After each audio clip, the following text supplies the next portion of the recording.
Break के बाद आपका स्वागत है। कानपुर में कालिंदी एक्सप्रेस को डिरेल कर सिलेंडर बम से उड़ाने की साजिश में अब एनआईए भी शामिल हो चुका है।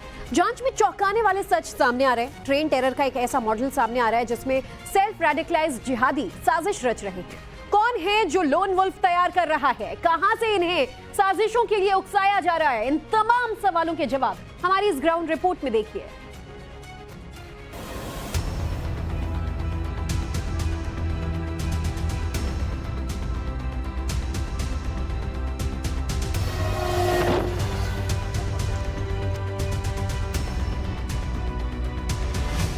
शाहरुख नाम के एक शख्स की हो रही है तलाश। मुंडेरा गांव का रहने वाला है हिस्ट्री शीटर शाहरुख। आगरा में मिली थी लोकेशन, लेकिन अब फरार। उत्तर प्रदेश के तमाम जिलों कानपुर, कन्नौज, लखनऊ और आगरा में छापेमारी हो रही है। लगातार पूछताछ हो रही है क्योंकि साजिश बड़ी है और तार आतंकियों से जुड़े हैं। कानपुर कालिंदी एक्सप्रेस को सिलेंडर से उड़ाने की साजिश में अब तक 12 लोगों को पुलिस उठा चुकी है और सैकड़ों लोगों से जानकारियां जुटा रही है। यूपी एटीएस और एनआईए ने करीब 100 लोगों से पूछताछ की है। अभी तक 10 से 12 लोगों को डिटेन कर रखा गया, उनसे लगातार पूछताछ की जा रही है। इतना ही नहीं, आसपास के जो बिल्डिंग्स है, जो जगह है, वहां से सीसीटीवी फुटेज भी निकाले जा रहे हैं। पास में ही निवादा जो टोल प्लाजा है, वहां की सीसीटीवी फुटेज लिए गए हैं। इसके अलावा जो कन्नौज में स्वीट शॉप है, जहां की मिठाई के डब्बों में जो व्हाइट पाउडर था, जिसे एक्सप्लोसिव कहा जा रहा है, वो मिला था। उसके यहाँ से भी उसका डीवीआर जो है जांच एजेंसी अपने साथ ले आई है, उनकी जांच कर रही है। इतनी गंभीरता से इस हादसे को इसीलिए लिया जा रहा है क्योंकि जो जांच में इनपुट मिल रहे हैं उसमें ये साजिश न सिर्फ बड़ी है बल्कि बेहद खतरनाक है। सीक्वेंस देखिए साजिशों का। उत्तर प्रदेश के कानपुर में कालिंदी एक्सप्रेस को डिरेल करने की जिस दिन साजिश हुई, उसी दिन 1 घंटे बाद राजस्थान के अजमेर से खबर आ गई। वहां भी ट्रेन को पलटाने और हजारों लोगों की एक साथ जान लेने की आतंकी साजिश रची गई। कितना बड़ा हादसा टला है इसका अंदाजा ऐसे लगाइए कि कालिंदी एक्सप्रेस रविवार शाम 7:24 पर भिवानी के लिए निकली। रात करीब 8:35 पर वो बर्राजपुर स्टेशन पार करने के बाद जैसे ही आगे बढ़ी, कासगंज रूट के ट्रैक पर गैस से भरा सिलेंडर मिला, पेट्रोल और बारूद भी मिला। वो तो लोको पायलट ने देख लिया और इमरजेंसी ब्रेक लगा दिए, वरना जाने कितनी लोगों की जान चली जाती। कानपुर में कालिंदी एक्सप्रेस को उड़ाने की साजिश की जांच अब एनआईए ने भी शुरू कर दी है। यूपी एटीएस और एनआईए की कुल 6 टीमें पूरे मामले की जांच कर रही है। एजेंसियों को इसमें खुरासान मॉड्यूल होने की आशंका है। जांच एजेंसियों को शक है कि साजिश रचने वाला सेल्फ रेडिकलाइज्ड है।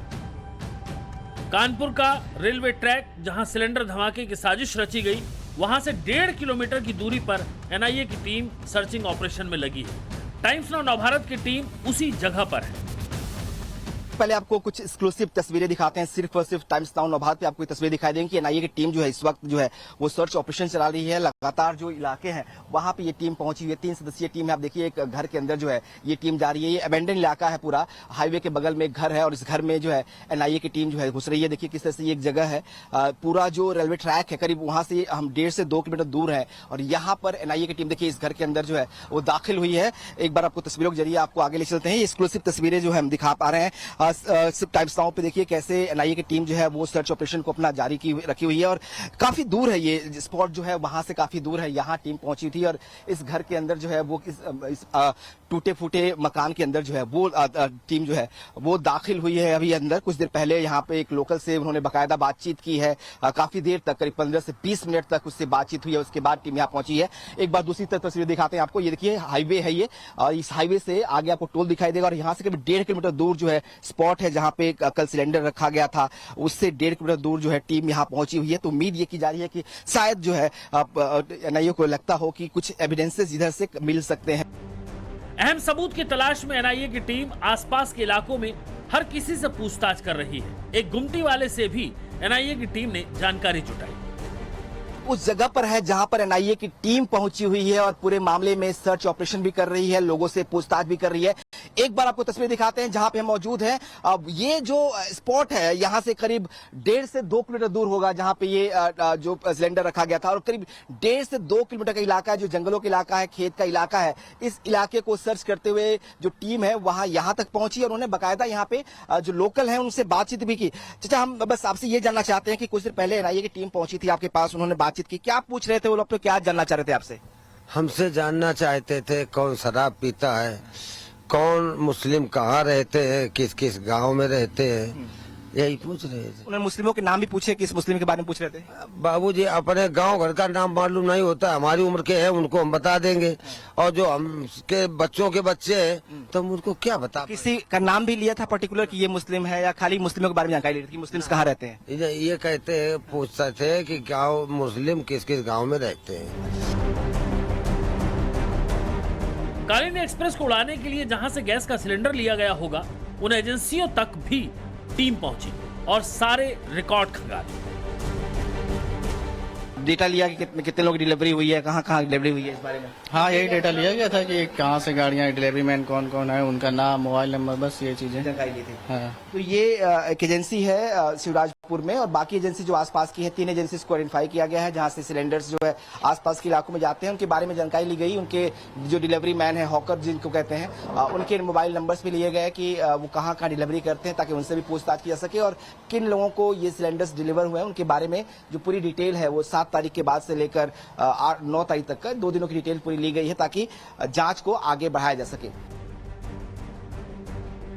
कानपुर में रेलवे ट्रैक पर जिस तरह का सामान मिला, उससे पूरा शक यही जा रहा है कि ट्रेन के धमाकों को अंजाम देने वाला सेल्फ रेडिकलाइज्ड हो सकता है, यानी लोन वुल्फ। ये वो लोग होते हैं जो आतंकियों के डायरेक्ट संपर्क में नहीं होते, लेकिन सोशल मीडिया प्लेटफॉर्म के जरिए जिहादी बना दिए जाते हैं, यानी उनका ब्रेन वॉश किया जाता है। इसी सोशल मीडिया से वो बम बनाने की ट्रेनिंग लेते हैं। पाकिस्तान में बैठकर आतंक की ऑनलाइन क्लास देने वाला आईसिस कमांडर फरतुल्लाह घोरी है, जिसने हाल ही में अपने ऑडियो क्लिप के जरिए भारत में ट्रेन जिहाद की बात की थी। आपको याद होगा कि मध्य प्रदेश में साल 2017 में ऐसी ही वारदात को अंजाम देने की कोशिश हुई थी, जिसके बाद तेलंगाना एटीएस की सूचना पर यूपी एटीएस ने खुरासान मॉड्यूल के आतंकी सैफुल्लाह को लखनऊ में मार गिराया था। सैफुल्लाह के घर से सिलेंडर बम बनाने की सामग्रियां भी बरामद हुई। जांच एजेंसियों को शक है कि इस पूरे मामले में खुरासना जो मॉड्यूल है वो शामिल हो सकता है, और इसके पीछे जो वजह बताई जा रही है वो कहा जा रहा है कि 2017 में मध्य प्रदेश में एक ट्रेन में टाइमर बॉम्ब रखकर उड़ाने की साजिश थी, और उस दौरान जब तमाम एजेंसियों ने जांच की, तब तेलंगाना एटीएस ने एक इनपुट यूपी एटीएस को दिया था कि ये खुरासना मॉड्यूल का जो आतंकी है सैफुल्लाह, वो लखनऊ में है। लिहाजा यूपी एटीएस और पुलिस ने एक ऑपरेशन के दौरान उसे मुठभेड़ में मार गिराया था, और तब उसके घर से सिलेंडर बम और आईडीज बरामद हुआ था। उसके बाद से जो छापे पड़े थे, कानपुर का जो जाजमऊ इलाका है वहां से भी कई सारे लोगों को डिटेन तब पुलिस ने किया था और उनसे पूछताछ की थी। माना जा रहा है कि ये रेलवे पर एक उल्फ अटैक हो सकता है। आईएस का जो मॉड्यूल है खुरासना, उसके पीछे ये मॉड्यूल काम कर सकता है। देश के हर हिस्से में ट्रेन जिहाद की साजिश हो रही है। राजस्थान में बीते 18 दिनों में तीसरी बार है जब ट्रेन को बेपटरी करने की साजिश हुई। 28 अगस्त को 12 के छबड़ा में मालगाड़ी के ट्रैक पर बाइक का स्क्रैप फेंका गया था, जिसमें इंजन बाइक के कबाड़ से टकरा गया। वहीं 23 अगस्त को पाली में अहमदाबाद जोधपुर वंदे भारत ट्रैक पर सीमेंट के ब्लॉक रखे गए, जिसमें ट्रेन ब्लॉक से टकरा गई थी। और अब 8 सितंबर को अजमेर के सराधना और बागड़ ग्राम स्टेशन के बीच साजिश रची गई। यहां ट्रैक पर 70 किलो के 1 किलोमीटर के दायरे में 2 ब्लॉक रखे गए। हालांकि ट्रेन का इंजन इन सीमेंट ब्लॉक को तोड़ते हुए आगे निकल गया। रात के 10:37 हो चुके थे। जो मंसूबे पालकर यहाँ ट्रैक के ऊपर ब्लॉक रखा गया था, उन मंसूबों को सूझबूझ के कारण नाकामयाब कर दिया गया। लेकिन सोचिए कि अगर ये पैसेंजर ट्रेन होती और अगर जो मंसूबे पालकर यहाँ पर ब्लॉक रखा गया था, उन मंसूबों में वो लोग सफल हो जाते तो कितनी बड़ी दुर्घटना सामने आ सकती थी। मोस्ट वांटेड आईएसआईएस आतंकी फरतुल्लाह घोरी बड़ा नाम बनकर सामने आ रहा है और वह हिंदुस्तान के खिलाफ लगातार साजिशें रच रहा है। पाकिस्तानी खुफिया एजेंसी आईएसआई के जरिए आईसिस का यह ऑपरेशन अल हिंद तेजी से आईटी सेल के जरिए हिंदुस्तान में आतंक का भर्ती अभियान चला रहा है और नौजवानों का ब्रेन वॉश कर रहा है। मोबाइल के इन स्क्रीनशॉट्स को देखिए और समझिए कि कैसे पड़ोसी मुल्क पाकिस्तान से नफरत के बीज बोए जा रहे हैं। रिक्रूटमेंट सेल खोली गई है। ये हिंदुस्तान में रिक्रूट कर रहा है आईएस के रिक्रूट्स को और उनको कह रहा है कि भारत सरकार ने हमारे पीछे एनफोर्समेंट डायरेक्टरेट और नेशनल इन्वेस्टिगेशन एजेंसी लगा रखी हैं, लेकिन चिंता मत करो, हम जल्द ही भारत में सत्ता हथियाने वाले हैं।